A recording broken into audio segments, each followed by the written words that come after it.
Welcome back to another episode of E-Weekly, your home for campus news. This week we have a story on swimming with disabilities, Ypsilanti schools joining in the nationwide walkout, and an update on the MAC tournament in Cleveland. David Pierce Anderson has sports, Gabrielle Reed has the dish, and we have you in mind. This is E-Weekly.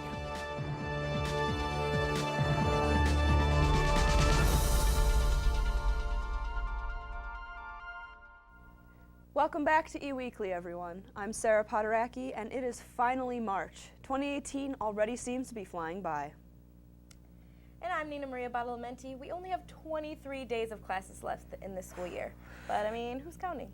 That, unfortunately, means we only have 5 more episodes of E-Weekly left for you. We'll make sure to make them count. With that being said, let's get into the news. Nina, start us off. On Friday, March 2nd, around 12:30 a.m., a woman was killed in a fatal crash in Ypsilanti, commuting down I-94. The 39-year-old, by the name of Angela Adkins, was from Westland. She was driving eastbound down 94 with her 13-year-old daughter when she lost control near Wired Road and crashed into the median barrier. A Good Samaritan, Virgil Wilson, then stopped to help the incident when a nearby semi-truck lost control of his vehicle and crashed into Adkins and Wilson. They and Adkins' daughter were all rushed to the hospital, where Adkins was pronounced dead. Her daughter received help with her broken bones and possible concussion. 24-year-old Wilson was transported in critical condition, and the 62-year-old semi-truck driver remained uninjured. The accident is still under investigation. Anyone who witnessed the crash should contact Michigan State Police at 810-227-1051. High school students involved in the group Washtenaw Youth Initiative, have organized a walkout of their own in order to join the National School Walkout on March 14th. At 10 a.m. across the country in their respective time zones, students plan to leave school for 17 minutes as a tribute to the 17 people killed in the Marjory Stoneman Douglas shooting back on February 14th. After the walkout, Washtenaw County students will be having a rally at 11 a.m. at Ypsilanti Community High School. Ann Arbor Public School officials are allowing students 45 minutes for the walkout, and those going to the rally will have to be signed out of the school by their parents. Ypsilanti Community Schools, on the other hand, will not mark students absent. The Washtenaw Youth Initiative has a 6-point platform for fighting gun violence, including banning guns in schools, raising the legal age, banning the sales of assault weapons, requiring gun safety classes, and certification for police officers. Last month, 2 philanthropists paid a visit to EMU's campus to speak about eco-justice. Jose Carlos Aguirre, PhD and priest, and Pastor Monica Villarreal, who are both from different parts of the world, came together to speak about their experiences with environmental disasters. Aguirre came from Brazil and spoke about the mining disaster of 2016 that turned Brazil's waterways into mud. Villarreal spoke about a more local issue, the Flint water crisis. Together, they presented how these occurrences were very distant in location, but similar in consequences. They both pushed for reform in creating laws to protect the people and the environment. The two informed the crowd that the first step to solving these issues is awareness. Another recommendation made by Villarreal concerning getting involved with the issue was to volunteer at disaster areas or even local food banks such as Eastern's. Another quick update on the Eddie Kurland situation. After being adjourned from February 12th to March 5th, Kurland now has been given a jury trial date. The suspect in the racist vandalism back in 2016 has a trial date of 8:30 a.m. Monday, May 7th in Washtenaw County Circuit Court. His final pre-trial hearing will be at 1:30 on Monday, April 23rd. He pleaded not guilty in regards to 3 accounts of malicious destruction of property, 4 counts of identity theft, and 1 count of using computers to commit a crime. He is currently in custody for an unrelated case. We'll have more news after this break. Stay tuned, you won't want to miss it.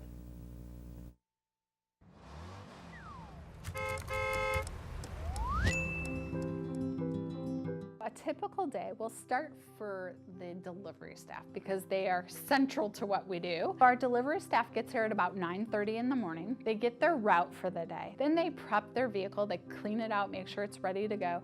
They get their hot boxes all set and ready. Valley Food Services, who is our commissary for our food preparation, will come to Meals on Wheels between 9:45 and 10 a.m. They get here, we count out the meals, we temp them to make sure they're at the appropriate heat. Then they section them out and count, make sure we have the exact number of meals we need. And then they get the sides that go along with the hot entrees. And they have that bag and they put that in a cooler and then they load that into their vehicle. Then they do their exit checkout and then they're ready to go on their route. So typically they're out of here no later than 10:15, 10:30. Then they start their deliveries and it takes them about 2 to 2.5 hours to make those deliveries. So for myself and our office staff, I typically get here about 8:30 to open the office. We check our messages. Then we also do some prep work for the routes. If there needs to be some logistical changes for routing, we try to do that. Typically I start by answering emails from volunteers and from our funders. And then my work kind of starts into doing some grant writing and who I have to go meet with today, if I have to meet with a funder or a partner program. And then Carrie does a lot more of the office work as well. So between our primary hours, Carrie will also probably do anywhere between 1 and 3 intake calls for clients who might need to get on our program. So she does that and it takes roughly about an hour to do that over the phone with a client. She'll kind of help with all the paperwork that we have to file from a state level, sets up appointments for our nursing staff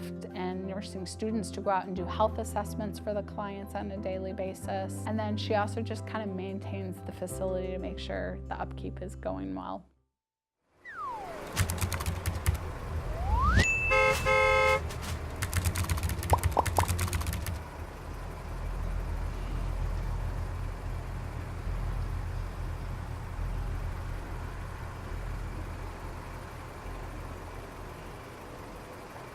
My favorite band just put out a new CD. I was super excited. I've been waiting forever for it to come out. But I was having a little cash flow problem. I asked some of my friends if they had the new CD yet, and they said I could get it for free if I found a pirated copy online. Without hesitation, I went on my computer and I found a website that had a free pirated copy, and I clicked download. It was that simple. After downloading it, I went to my computer and I opened my music player to listen to it, but my computer had slowed down to almost a stop. All I ended up with was a virus. Not my band's album. I guess when you pirate anything, you run the risk of an infection. Not to mention if you get caught, there could be legal issues. It really does pay to pay. My name is Emma, and I'm trying to be e-safe.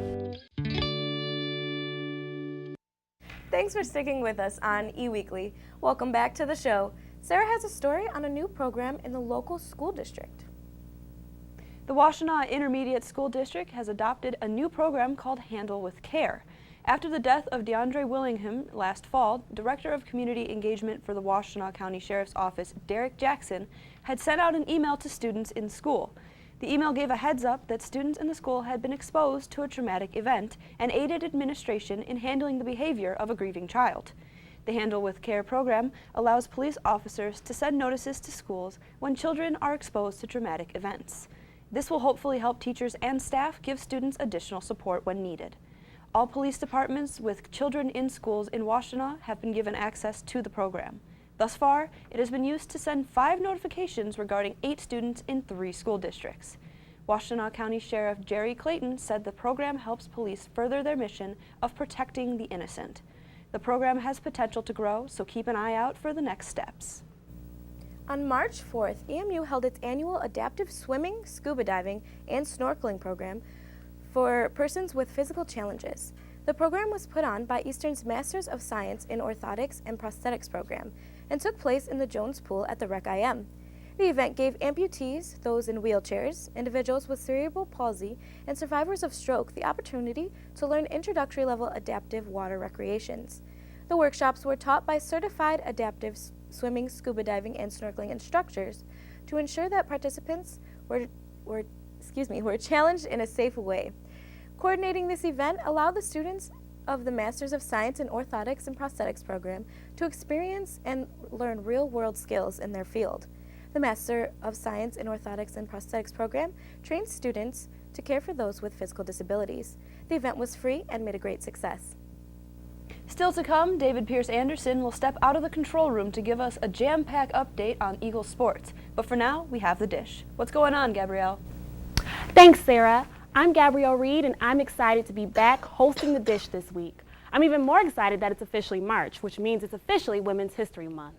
Today I'll be dishing about one woman who has educated millions on the importance of healthy eating. This woman goes by the name of Zanya Foco. Zanya is nationally recognized for being a dietitian and a television chef. She has been featured on QVC and other nationally syndicated shows where she promotes delicious, healthy food. She has even worked for several years as a clinical nutritionist for the Michigan Heart and Vascular Institute in Ann Arbor. Not only is this woman a health guru, but she's a fellow Eagle. Yes, you heard me right. Zanya graduated with her bachelor's degree from Eastern Michigan University in 1987. These days, she can be found giving keynote speeches or producing her PBS special along with her husband. Zanya showcases what it means to be a woman who goes after what she wants while inspiring a whole community to be healthier. That is something we here at Eastern Weekly can really rally behind. Zanya is not only an inspirational woman, but it's just a little bit sweeter that she has some roots here at EMU. That's all for my time today. I'm your host, Gabrielle Reed, and thank you for watching The Dish. After the break, David Pierce Anderson will be filling in for Evan Hensley with an update on Eagle Sports. Stay tuned. I got some jeans, I got some shoes, and I got a sweet new hoodie. Jeans, shoes, a new hoodie, Some new headphones, and a couple of video games. video games, and some headphones. And I didn't pay for a thing. And I paid for it all. Not to mention, I'm out a brand new laptop because he stole my computer and went on a shopping spree with my money. So now I have all of my usernames and all of my passwords saved in a password management system like KeePass. So if my laptop is stolen, my passwords aren't. My name is Caitlin, and I'm trying to be e-safe. So I tried logging into my .emish account and it wouldn't let me in. So I went down to the help desk and they said I had already changed my password. No I didn't. Shortly after that, my apartment was broken into. Yeah, if you put 2 and 2 together, you know where they go. My address. They got my password, got onto my .emish account, and stole my class schedule and my home address. They knew when I wasn't gonna be home. I should have known that a password of ABCD1234 isn't too hard to guess. Now, I'm more careful about choosing a password. I take a word that's 8 to 10 letters long that isn't too personal to me, and I change some characters around. For example, the word college, C-O-L-L-E-G-E. I can change the L's to 7s and the E's to question marks. Don't use college, okay? You have passwords for a reason. Take the time to make one that is unique and easy for you to remember, yet hard for someone else to figure out. My name is Daniel, and I'm trying to be safe. Hey. Ready to go? Yeah, but the fire's not out. Close enough. Close enough? If it's too hot to touch, it's too hot to leave. I mean, the next thing you know, you've torched our whole neighborhood. Which is why we're not going anywhere? Exactly. 9 out of 10 wildfires are caused by humans. Only you can prevent wildfires. Hi, I'm Gordon. I'm here about your job opening. Hi, I'm here about the job. Hi. The word you'll hear most often during a job hunt? No. No. One expert says you can expect 20 rejections before you get your first maybe. So don't be down on yourself. Be sure your resume is flawless, or you'll never see the inside of an interview suite. Be punctual for interviews, but no earlier than 5 minutes. A firm handshake is important, and look the interviewer in the eye. Don't be a downer, dude. Speak in positive terms about school and your previous employers. Sit alertly during your interview and show you're human. Smile a little. And follow up every interview with a thank you letter, expressing your interest in the job and why you think you're qualified.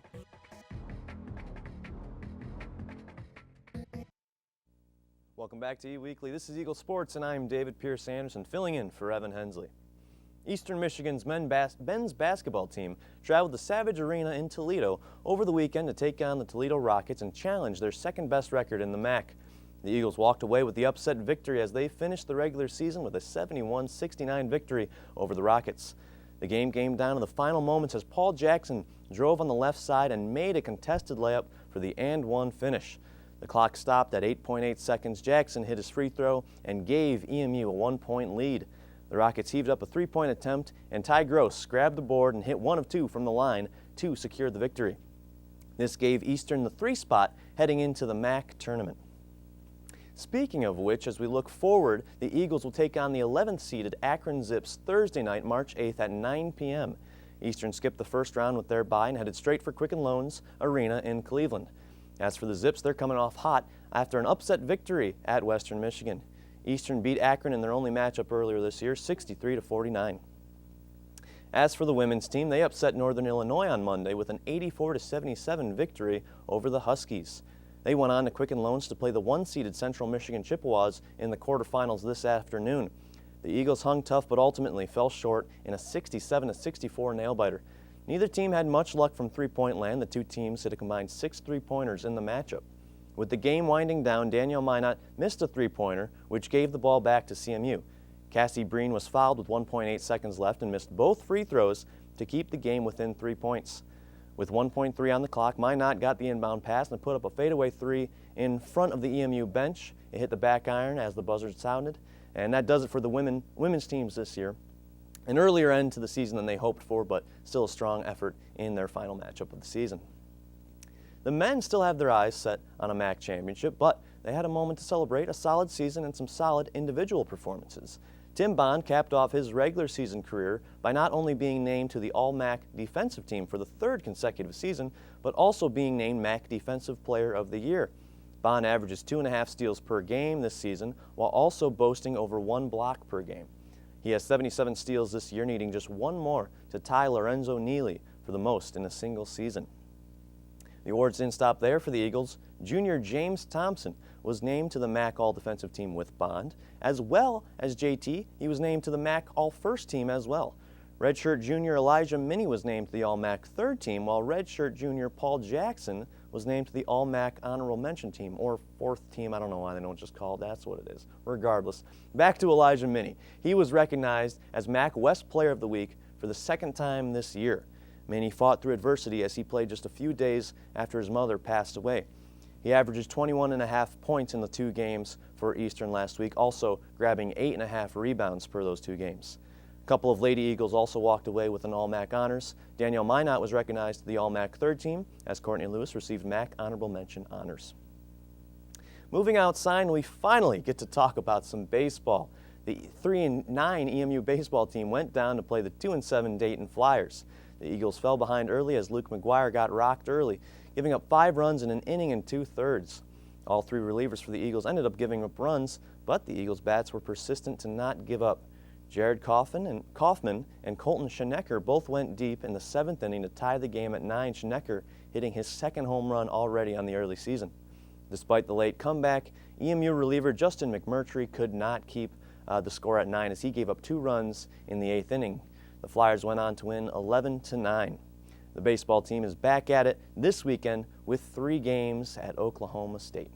That's been it for Eagle Sports. Make sure to tune into the game tomorrow evening and watch Eastern Michigan go up against the Akron Zips. It'll be at 9 o'clock. It's tip-off, depending on when the first game ends. But regardless, the Eagles are going to battle against the Akron Zips. You want to see it on ESPN3. Should be a good game regardless. Eastern beat Akron earlier this year, so you're not going to want to miss it at all.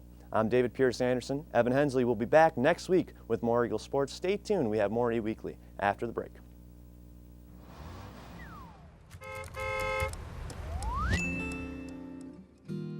So I typically would describe Meals on Wheels in 3 words: support. What I mean by support is having somebody there every day you can count on, who's going to be there with a smile and a hot meal for you. First, I would say that I would be with them if I could, delivering for the people. Observant? That's a tough one. I would say, well, more than a meal. I guess that's 4, but close enough. It's helpful. I mean, just the fact that somebody's doing something for you should make you feel better. Abundance. Fulfilling is probably the main top one. They're good. I think that we are a compassionate organization. I think it's great. I give it thumbs up.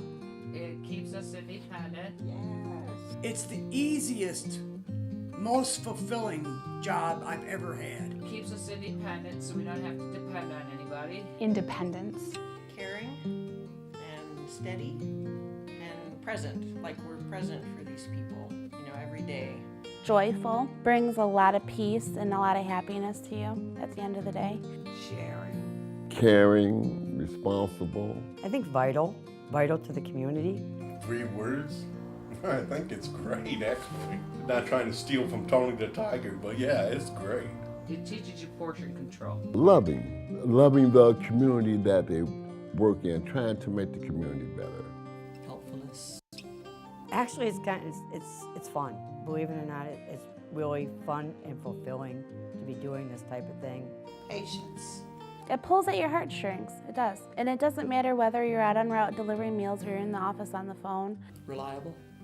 Hope. So people feel like they have hope, that they can stay in their home for as long as possible. I think all of us want to be where we're feeling most comfortable. Hidden, because we don't advertise. You know about the program, yep, you don't think about the program. I think we're out there helping people more than a lot of people even know, so I think it's a very helpful program. I think it's a much needed program that there's a lot of people in our community who just really could use a program like Meals on Wheels that maybe don't even realize that it's there for them.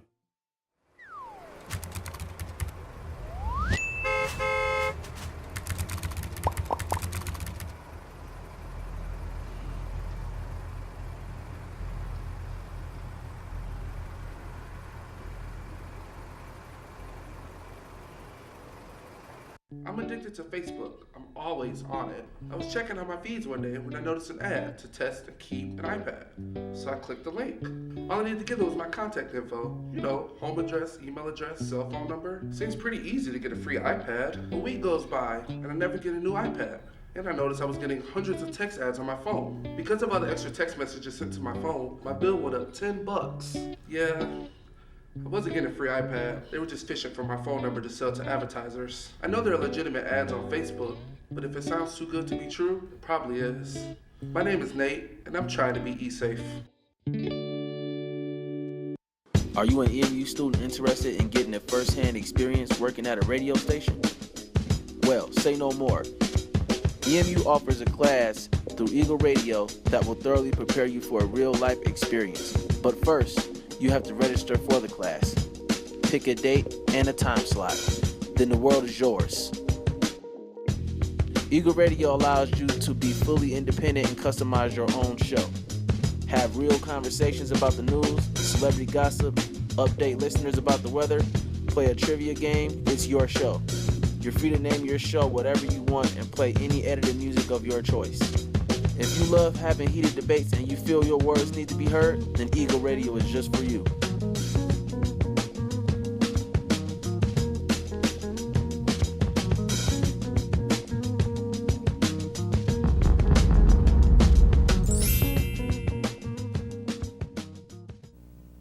Welcome back to eWeekly. Before we wrap up the show, Gabrielle Reed is back with Eagle Encounters, and it looks like it'll be a fun weekend.